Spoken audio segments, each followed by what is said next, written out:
आपसे पूछना चाहता हूं, क्या कोई एक जलसा भी आपको इस काबिल बना सका कि आप हश्र के मैदान में अपने नबी के सामने जब हाजिरी हो तो पशेमानी का जो है पशेमान बन करके शर्मिंदा होकर के अपने रसूल की बारगाह में हाजिर न हो? क्या कोई एक ऐसा जलसा भी आपने सुना?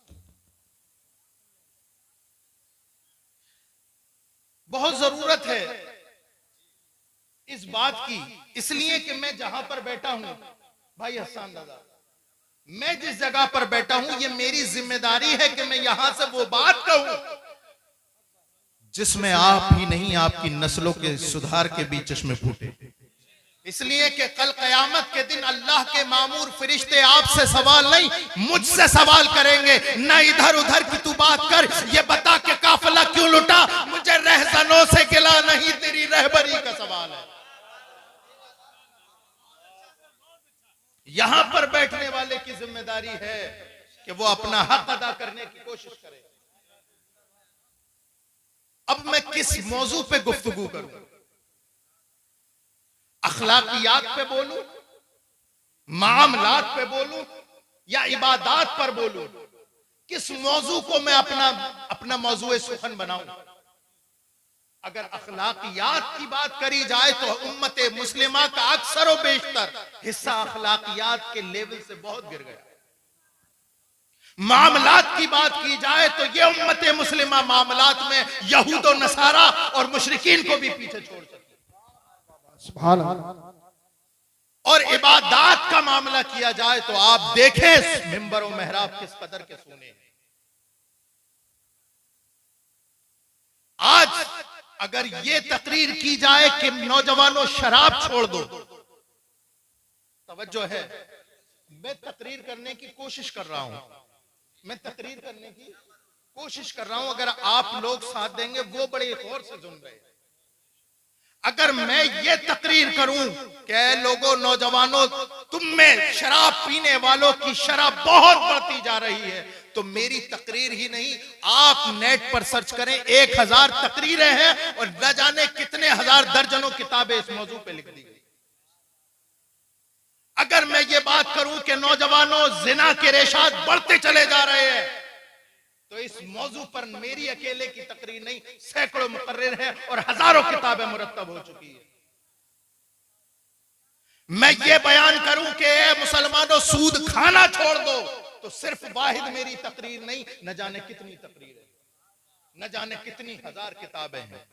मैं अब अपनी तकरीर करने की कोशिश के आखिरी मकाम पर हूं, मैं शुरू कर रहा हूं।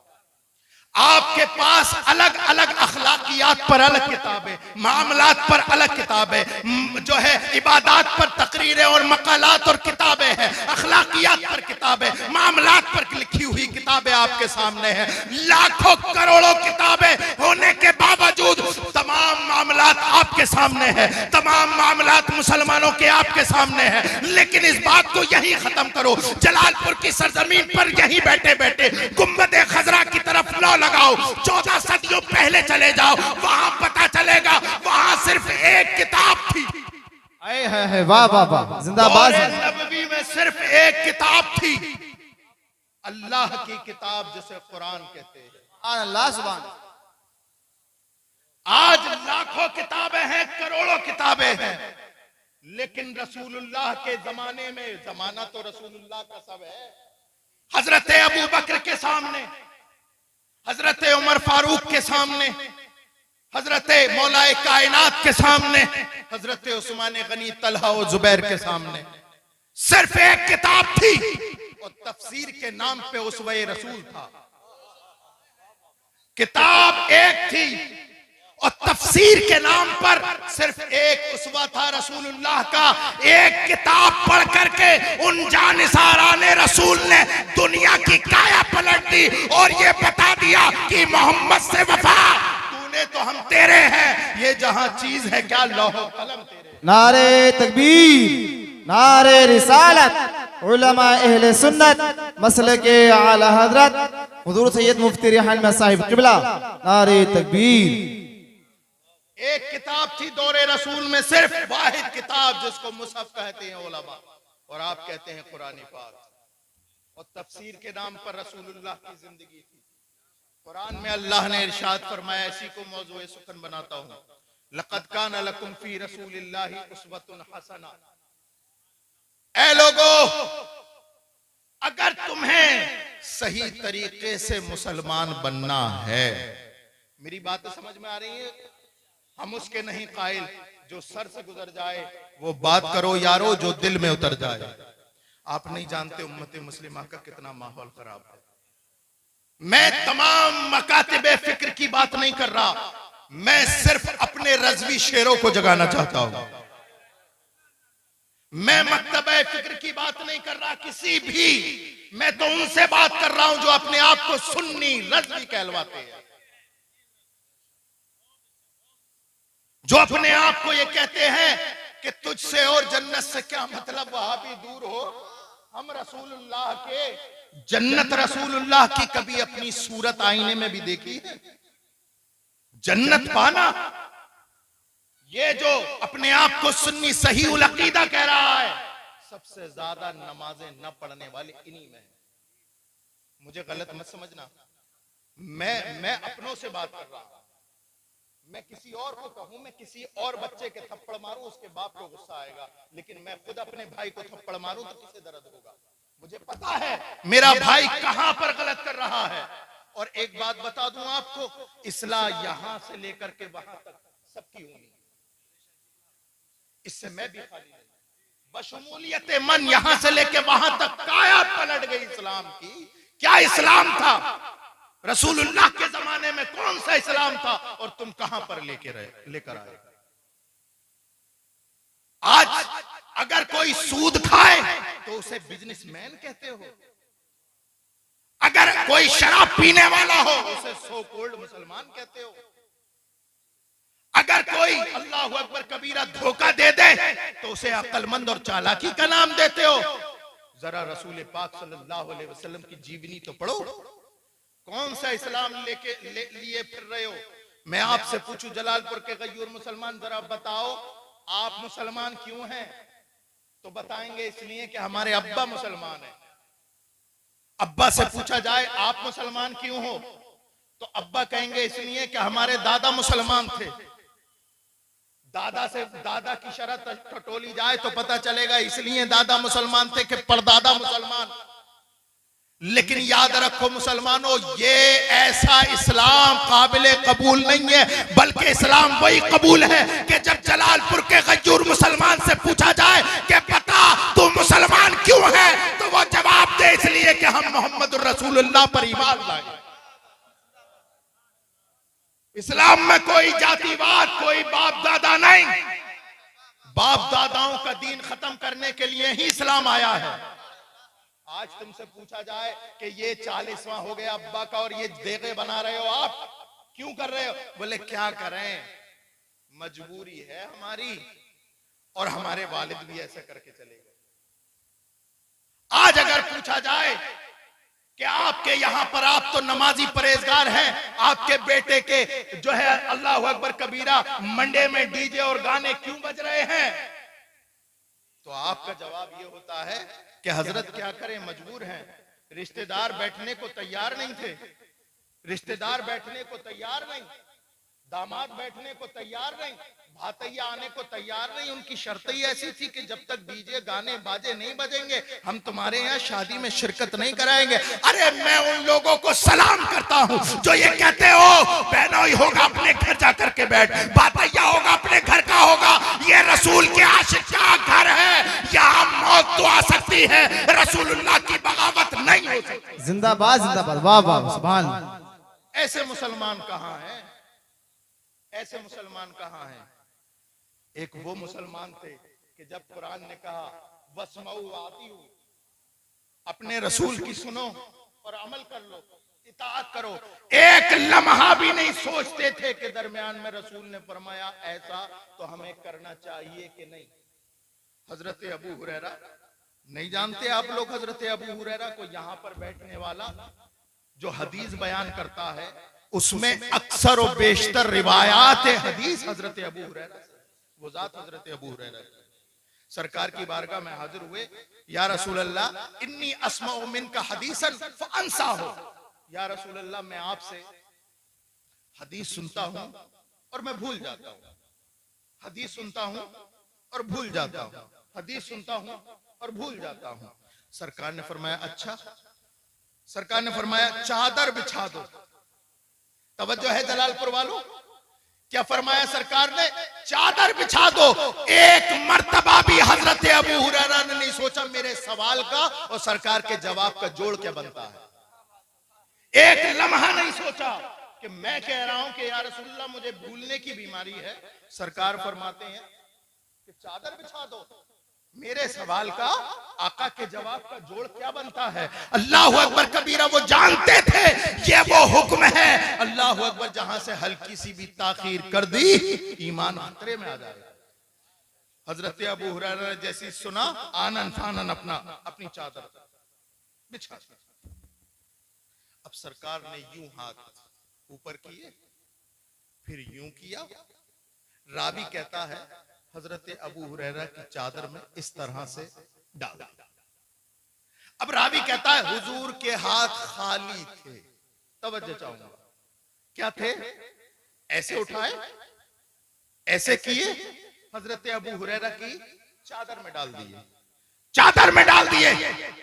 रावी, जितने रावी हैं सब ये कह रहे हैं कि ऐसे हजरत सरकार के हाथ थे, खाली थे और डाल दिए, खाली थे डाल दिए। हर देखने वाले ने देखा खाली है, डाल दिए।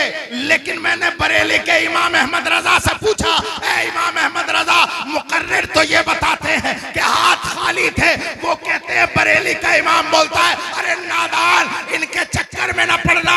अरे सुन, इनके चक्कर में मत पड़ना। सुन, मैं बताता हूं कि सरकार के हाथ में क्या है, क्या है, क्या है सरकार के हाथ में। ऐसे ऐसे ऐसे करके पकड़ा और ऐसे रख दिया।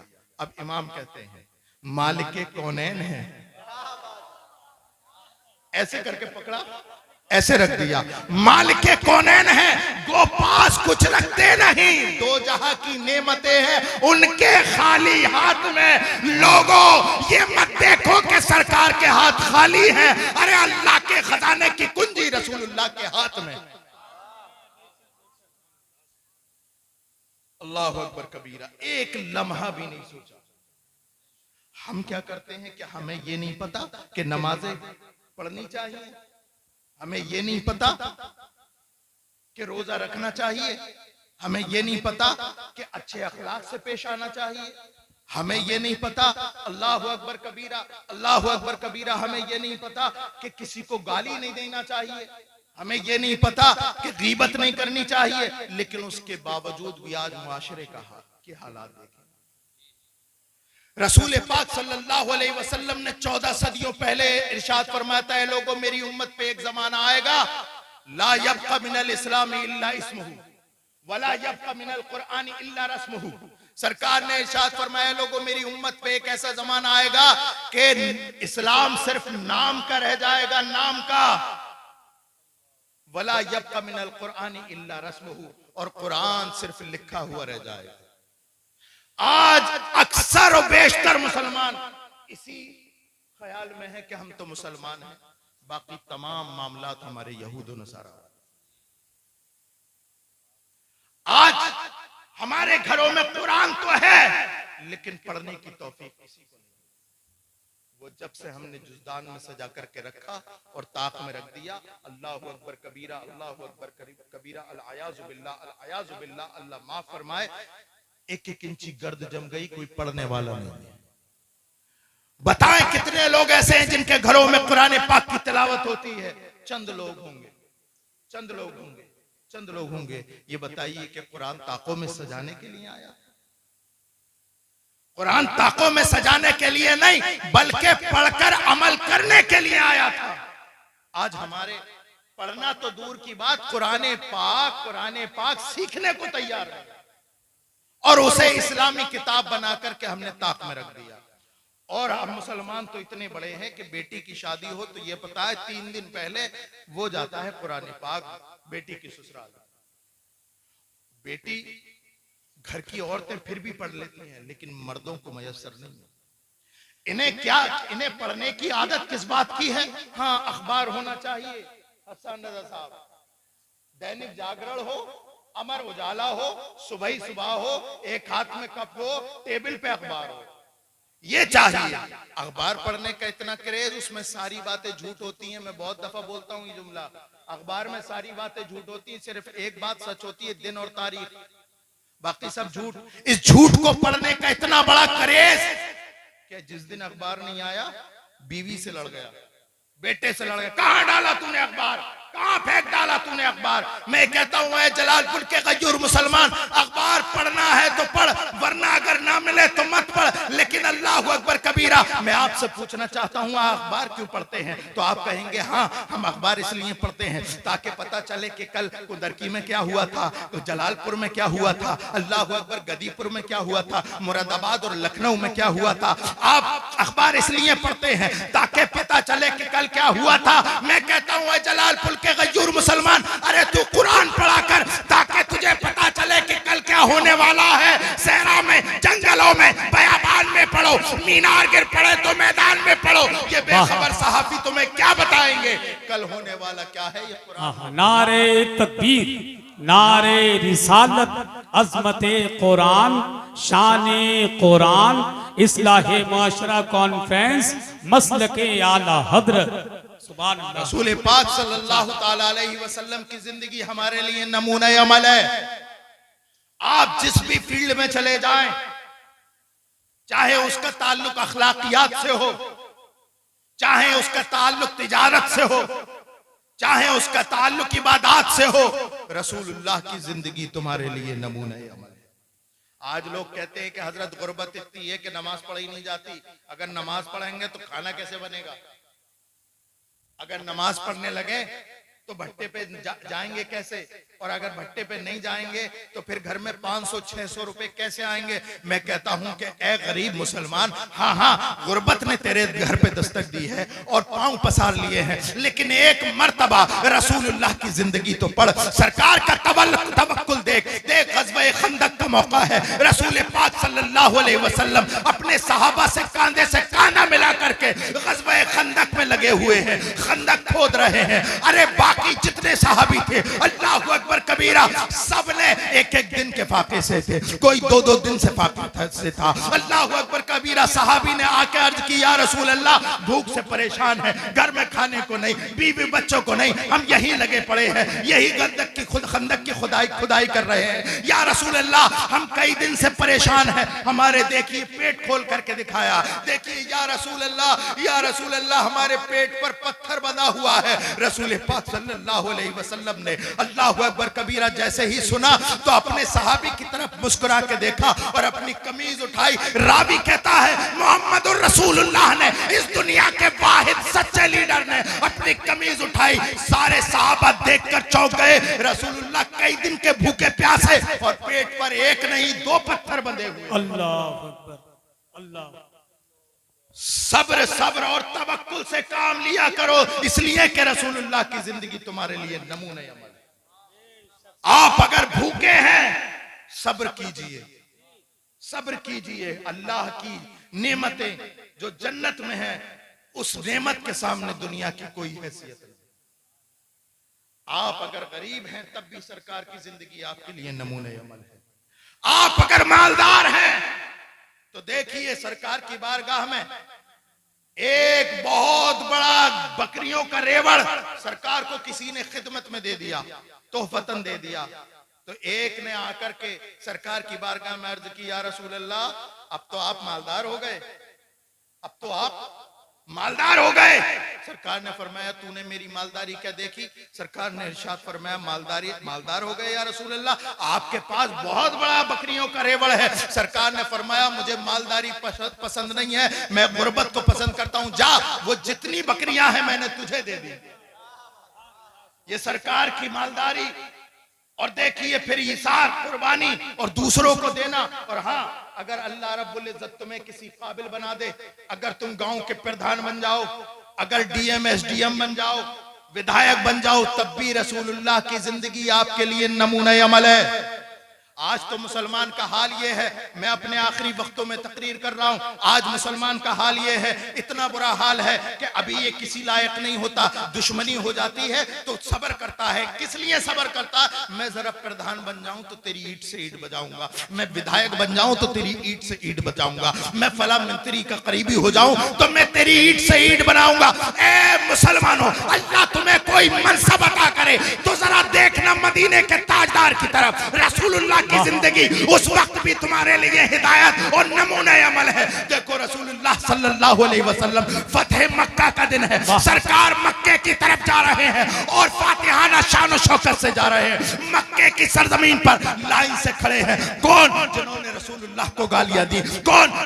जिसने रसूलुल्लाह के घर वालों को परेशान किया। कौन? जिसने रसूलुल्लाह के रास्ते में जो है कांटे डाले। कौन खड़े हैं जिन्होंने रसूलुल्लाह की सारी जिंदगी मुखालिफत की?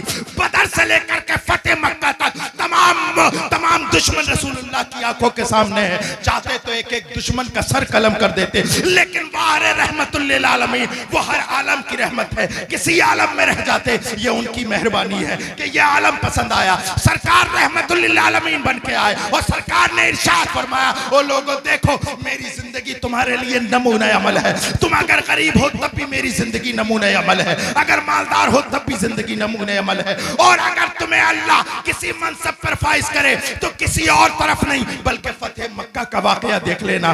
लाइन से खड़े हैं सरकार के तमाम दुश्मन। अल्लाहु अकबर। सरकार फरमाते हैं अंतुम तुलका, जाओ मैंने तुम्हें आजाद कर दिया। नारे तकबीर, नारे रिसालत, फैजानी गौसे आदम, मसलके आला हजरत शहजादा पीर सैयद रेहानिया साहिब किबला, आमदे हजरत अल्लामा मुफ्ती हम्माद रजा मुरादाबादी, आमदे हजरत अल्लामा मुफ्ती हम्माद रजा मुरादाबादी। नारे तकबीर, नारे रिसालत। तमामी हजरात से मैं गुजारिश करता हूँ अपनी जगह सुकून के साथ बैठे रहें। खतीबुल हिंद हजरत अल्लामा मुफ्ती हम्माद रजा मुरादाबादी की आमद मिंबर शरीफ पर हो रही है। आप तमामी हजरात से अदब के साथ मेरी गुजारिश है, सुकून के साथ बैठें और अदब के साथ बैठकर हुजूर की प्यारी बातें मोहब्बतों के साथ समाअत करें।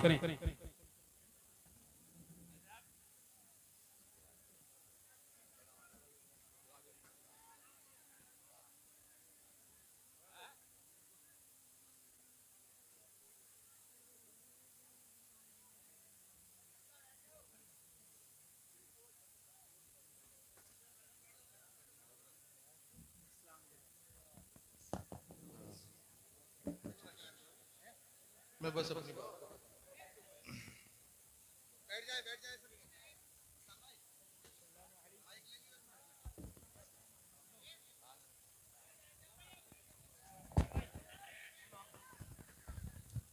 सभी लोग फौरन बैठ जाएं, बहुत जल्दी बैठ जाएं। सैयद साहब चंद ही मिनट में अपनी गुफ्तगू इंशाल्लाह इख्तिताम की तरफ लेकर के जाएंगे। हेलो, सभी हजरात बैठ जाएं फौरन। ये भाई जो खड़े हैं वो जल्दी से जल्द नीचे बैठें ताकि सैयद साहब क़िबला की तकरीर मुकम्मल हो। उसके फौरन बाद इंशाल्लाह मुफ्ती हम्माद साहब क़िबला की तकरीर होगी। बैठ जाएं आप लोग। दुरूद पाक पढ़िए। अल्लाहुम्मा सल्ली अला सय्यिदिना व शफीना व हबीबिना व मौलाना मुहम्मदिन बारिक वसल्लम सलातु व सलामुन अलैका या रसूलुल्लाह सल्लल्लाहु तआला अलैहि वसल्लम। मेरे प्यारो, जिंदगी के किसी गोशे में आप चले जाओ, रसूलुल्लाह की जिंदगी तुम्हारे लिए नमूना अमल है। लक़द काना लकुम फी रसूलिल्लाहि उस्वतुन हसना। ऐ लोगो, मेरे नबी की जिंदगी तुम्हारे लिए उसवा है, बेहतरीन उसवा है। लेकिन अल्लाहु अकबर कबीरा, हालात ये है कि यहां पर बैठकर अगर कोई आपसे ये कह दे, ओ लोगो या रसूल अल्लाह का हो, कौन कौन जन्नत में जाना चाहता, हाथ उठा के कहे या रसूल अल्लाह। मैं आप पर टॉन्ट कर रहा हूं, उठा नहीं रहा आपके हाथ। मैं आपको यही बताना चाह रहा हूं मेरे प्यारो, जन्नत इतनी आसान नहीं, जन्नत इतनी आसान नहीं।